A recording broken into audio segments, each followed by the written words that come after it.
जय हिंद किसान भाइयों। आज हम सरसों पे लगने वाले माहो कीट के बारे में बात करेंगे। माहो कीट सिर्फ सरसों पे ही नहीं बल्कि अन्य फसलों पर भी लगता है, जैसे टमाटर, बैगन, मटर, आलू, सेम इत्यादि फसलों पर लगता है। माहो कीट की कैसे पहचान करें, माहो कीट से क्या क्या नुकसान होते हैं फसलों को, और माहो कीट की कौन सी दवा सबसे असरदार है, इन सब के बारे में आज हम जानेंगे। माहो कीट की पहचान। किसान भाइयों, सबसे पहले हम आपको ये बता दें, माहो कीट को कई नामों से जाना जाता है। माहो, तेला, चेपा, लाही, इसे इंग्लिश में एफिड भी कहते हैं। इस एफिड का आकार लगभग 1 mm का होता है। इसका रंग हल्का हरा होता है। किसान भाइयों, नवंबर के अंतिम सप्ताह और दिसंबर के पहले सप्ताह से ही शुरू हो जाता है। जैसे जैसे महीने बढ़ते हैं वैसे वैसे इनका प्रकोप भी बढ़ता है। एक बात और हम बता दें किसान भाइयों, जब जब बादल आते हैं, ठंडी हवाएं चलती हैं, या फुहारा गिरता है, या कोहरा रहता है, तब इनका प्रकोप बहुत ही अधिक मात्रा में देखने को मिलता है। सरसों पे माहो के नुकसान। किसान भाइयों, माहो 2 प्रकार के होते हैं। पहला बच्चा देने वाला, दूसरा अंडा देने वाला। ये किन किन भागों में पाया जाता है किसान भाइयों? ये मैदानी भागों और पहाड़ी भागों में भी पाया जाता है।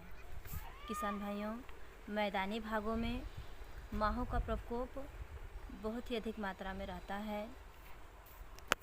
जैसे आज बच्चा दे दी तो 1 हफ्ते बाद ये और अधिक हो जाते हैं, जैसे इनका पीढ़ी बढ़ता रहता है। ये माहो पौधे के कोमल भाग, फूल, पत्ती, तना पे ज़्यादा रहता है। किसान भाइयों, माहो से एक और नुकसान होता है। माहो मधु का स्राव करता है, जिससे मधुमक्खियों का अटैक बढ़ जाता है। सरसों का जो फूल होता है वो फल में कन्वर्ट हो जाता है। फल में कन्वर्ट होने के बाद माहो का अटैक कम रहता है।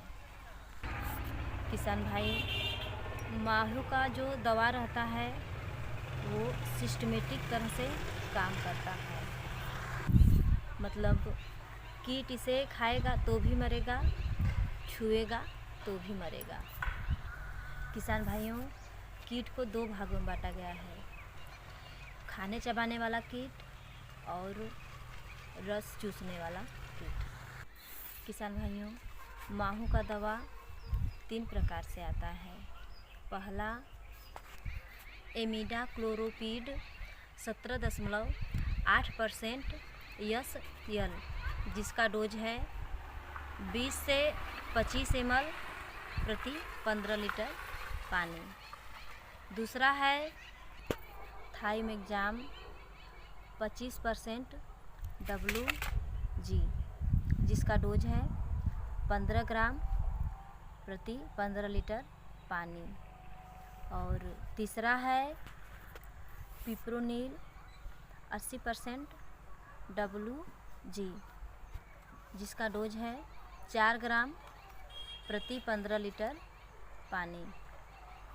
किसान भाइयों, एक बात हम आपको और बता दें, माहो मधुमक्खियों का स्राव करता है, जिससे ब्लैक फंगस का अटैक बढ़ जाता है। माहो से बचाव। सबसे पहले तो हम आपको ये बता दें कि अधिक से अधिक सरसों की बुआई आप 15 अक्टूबर से 15 नवंबर के बीच में ही कर लें, ताकि आपका जो सरसों का फसल है वो माहों से बच जाए। किसान भाइयों, सबसे अधिक अटैक माहों का फरवरी महीने में रहता है। अगर आप 15 अक्टूबर से 15 नवंबर के बीच सरसों की बुआई कर लेते हैं तो सरसों के जो फूल होते हैं वो फल में कन्वर्ट हो जाते हैं और फल लगने के बाद माहों कम गिरते हैं।